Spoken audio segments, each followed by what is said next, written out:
Today I am finally about to start my Percy Jackson reread.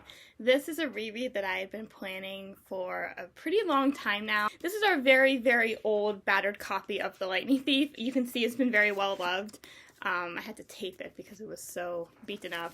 I'm planning on reading all 21 books in the Percy Jackson series, and I'm going to read the first 15 back to back, and then I'll read Magnus Chase, and then maybe the Kane Chronicles. I haven't 100% decided on rereading the Kane Chronicles yet, just because I just read those last year, but I will probably end up reading those too. So I am really, really excited. I absolutely love rereading books and series that I used to love in the past. I first read Percy Jackson 4 years ago, and I feel like my opinions on it are going to change a lot upon rereading them. I really had not read a lot of books prior to Percy Jackson, so I didn't really have a lot of stuff to go on. I have since expanded my palette a lot with what I read, and I'm really, really eager to dive back into this and just see how much I actually love this series still. I am about 40 pages into this book, and so far I am really, really enjoying it. I have to admit that I got the musical stuck in my head about like 5 to 10 times in the first chapter, because there are so many lines that are like word for word in the book in the musical. Like just the first line, look, I didn't want to be a half-blood. Like, if you guys have not listened to the Percy Jackson musical yet, I highly, highly recommend. It is amazing. It is infinitely better than the movies are, and I just highly, highly recommend if you want a good adaptation of the book, at least before we get the show. Also, another thing that I really loved so far is that there's so much foreshadowing. Like, where I am in the book, he still does not know he's a half-blood, but there is so much foreshadowing, specifically in the first chapter, that kind of implies that there will be, you know, stuff like that in the future, like, you know, Percy saying that Chiron's eyes look like they're 1,000 years old, and Percy like being able to control the water, just like those little things that are just foreshadowing the later adventures and the later things that will happen in this book. So all in all, I'm just really loving everything that I'm picking up, and I am really, really excited to keep going. Alright, so guys, I am now on around page 200 of The Lightning Thief, and I have to say I am really loving this one so far, but I'm also really excited to get to the Sea of Monsters, just because I have reread this one once before, so between that and the musical, I kind of have a very good idea as to like what is going to happen in this book. All of that being said, there are still a lot of new things that I have noticed upon my reread. So first of all, as I kind of said in my last update, I am consistently getting the Percy Jackson musical stuck in my head. Chapter 6 made me get Put You in Your Place stuck in my head. Yeah, Percy Jackson musical. I have a feeling this is going to be happening multiple times on this reread, but thankfully it's just this book, so after that I will not be getting the Percy Jackson musical stuck in my head every 5 seconds. Not that that's a bad thing, because it's a really, really great musical, but it kind of takes away from like actually reading the book, because every single time I read a line that's also in the musical, I get the musical stuck in my head. But yeah. Another thing that I thought about when I first read the series for the first time, but it's coming back to me upon rereading it,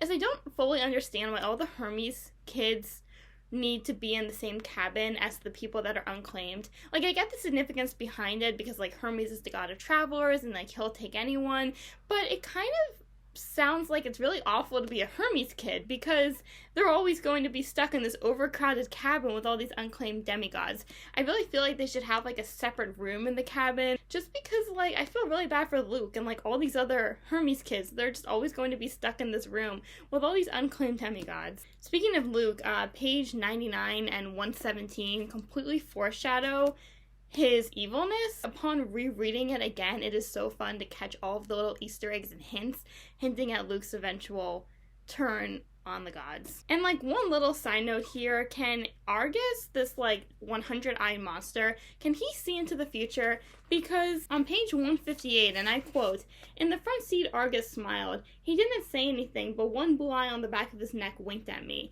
And this is when Percy and Annabeth are fighting. Does he know that they will eventually become a thing? Can he see into the future? Because I have to say, all of these like Percabeth moments in the first book where they're like hating each other, it's just, and their kids, it's just so fun to go back and see the beginnings of that relationship. That is my whole journey so far on this book. I will update you later whenever I get a little bit further into this book, or maybe even when I finish it, so I'll see you then. So I finished The Lightning Thief today, and I have a couple more thoughts before I jump into the Sea of Monsters. So first of all, this book as a whole was really good, and there were a lot of things that I did forget despite having read it twice before already. I for some reason forgot that Luke does not turn evil until the last like 5-10 pages of the book, and when he does, he like tries to kill Percy. I thought he just like left him out there. I completely forgot that he tried to kill him. I remember really loving Luke's storyline in this series, so I'm really excited to see it continue, because for the rest of my reread, I'm going to be a little bit clueless as to what happens next. Like, I know how the series ends, but I honestly forgot a lot of the stuff leading up to that ending. A couple things I wanted to mention, that there is more Percy talk in this book occasionally. It's like, you know, dropped in little hints here and there. Page 234 is a big one during the love ride. I always loved that scene. It was always super cute. Completely forgot that that was a side mission from Ares to go get the shield. I knew that the love ride existed and I knew like all of that, but I did not realize that it was a side mission, and it was really fun rereading it, knowing what I know about Ares, Aphrodite, Hephaestus, and that whole like love triangle, I guess you can call it, kind of thing. I also really enjoyed how a lot of the characters, I think Ares, kept mentioning Houdini as just like a Greek hero. You know, he was mentioning Harry Houdini alongside like Hercules and Orpheus, and it was really funny because, you know, obviously Houdini is not an ancient Greek hero, he's a magician, but I really liked how they kept mentioning him as though he was like an ancient Greek hero. And then just in general, I love how the gods care so much about like mortal problems. Like Hades went on like this whole rant about how, of course, he did not want a war that was going to start between the gods, because then he would have to pay more for employees and it would cause like a traffic jam. And I just love how mortal these problems sound, despite the fact that the gods are always saying like, oh, I'm immortal, I'm amazing, like I need humans to do my bidding because I'm too important to do it. I love like watching them complain about all these like mortal issues. Like, it just makes them seem a lot more human even though they're gods. So yeah, those are all my thoughts on this book so far. I'm really excited to start the Sea of Monsters. I have it right here. The only thing that I remember from this book when I first read it 4 years ago was that Percy turns into a guinea pig, Grover wears a wedding dress, Annabeth almost drowns because of sirens, and there's like this really cute Percabeth moment where like Annabeth kisses Percy on the cheek. And also they free Thalia. That's like the only part of the Sea of Monsters that I remember, so I'm really excited to dive into this book again because it's been a very long time. So I am now halfway through this book, roughly, and I have a couple more thoughts before I dive into the rest of it.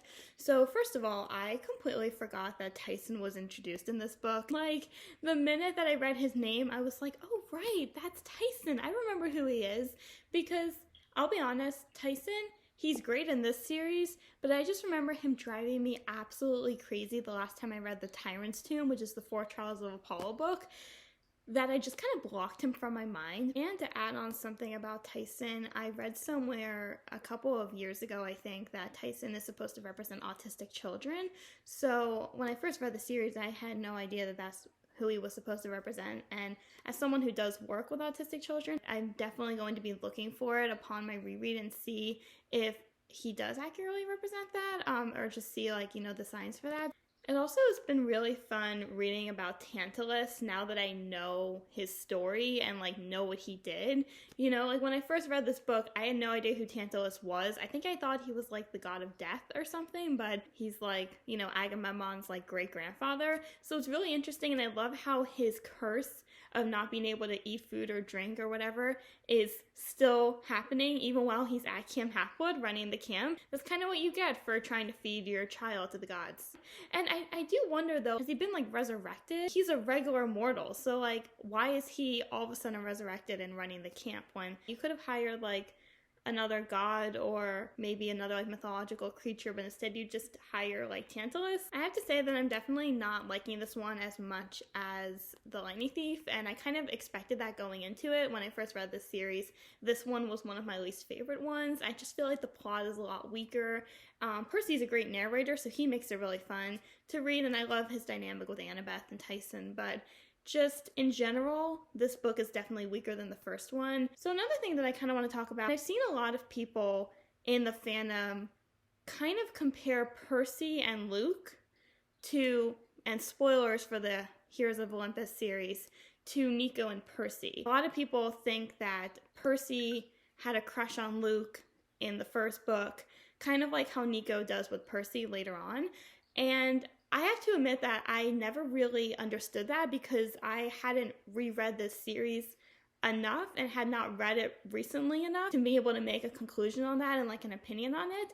And I have to say that upon rereading it, I can definitely see it a little bit. I don't know if you want to call it a crush on Luke. I think it's more of just he's amazed that Luke is this like super powerful half-blood, and you know, he was kind of the first half-blood that Percy met that was this powerful. So I think that's kind of where it falls from. There are definitely a couple of signs in this book that implies that maybe he was feeling something towards Luke, primarily on page 120.